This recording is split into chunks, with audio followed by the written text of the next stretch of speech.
Welcome, first-time home buyers. Jim McKenna speaking to you, Senior Loan Officer, Cross Country Mortgage. Happy to be with you today. Today, I want to talk to you about the basic fundamentals of applying for a mortgage and what you can expect when you pick up the phone and call somebody like me, the questions that you can expect to get from the lender.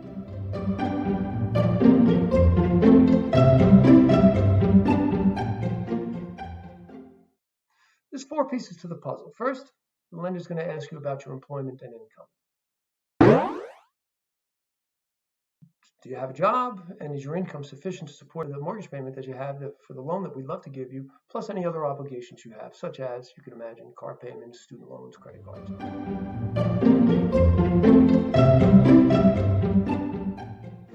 In most cases, you're going to need some money for down payment and associated closing costs. So the lender is going to discuss with you what you can expect there, and do you have sufficient funds to cover that?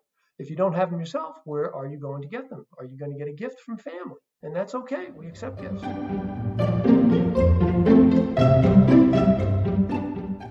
As a lender, we're going to ask to check your credit report. Now, what does the credit report tell us? Well, the credit report is actually a snapshot of your willingness and ability to manage debt. So have you borrowed money from other people? It goes on a credit report. Do you pay your bills on time? And the activity on your credit report, the type of credit that you maintain, is distilled into something called a credit score.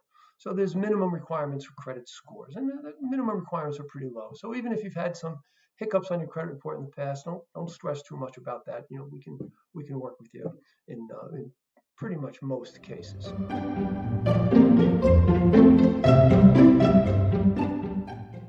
The last piece of the puzzle is the property itself, the house that you're going to buy.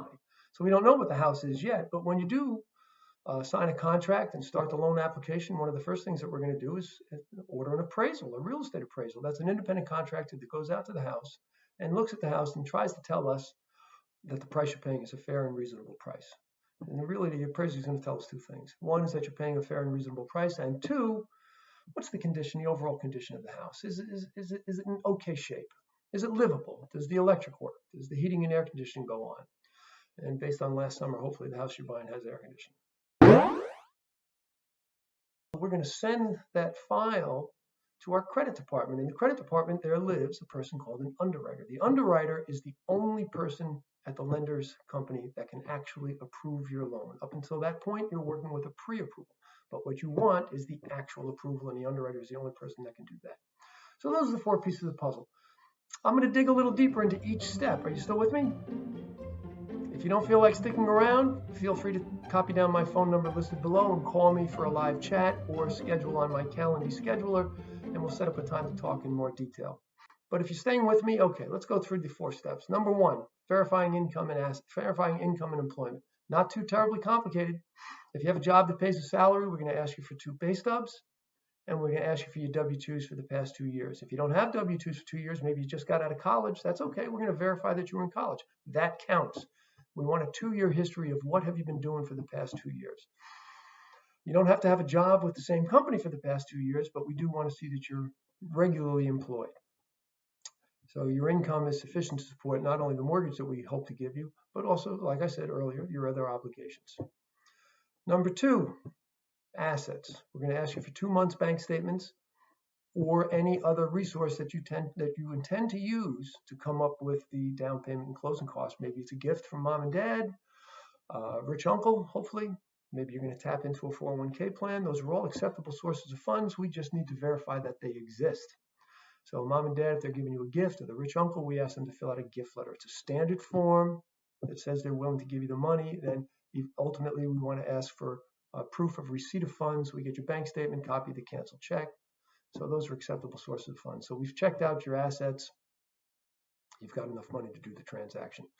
Third thing we look at is your credit report. We're going to pull a credit report, and like I said earlier, it's a snapshot of your ability and willingness to manage debt. Have you borrowed money from other people, and have you paid them back on time? It pains me to say this, but if you don't pay other people back on time, we're going to hesitate in lending you more money. So pay your bills on time, and that's going to be displayed on your credit report. If you have a good credit report, we'd love to lend you some money. The last thing, you had the appraisal on the house, you've signed the contract, you've started your loan application. We've ordered the appraisal. The appraiser goes out to the house and collects some data based on other houses in the community that have recently sold and closed. She compares this data to your house and determines that this is a reasonable price for this house. In fact, it's a good price. Seller probably could have gotten more.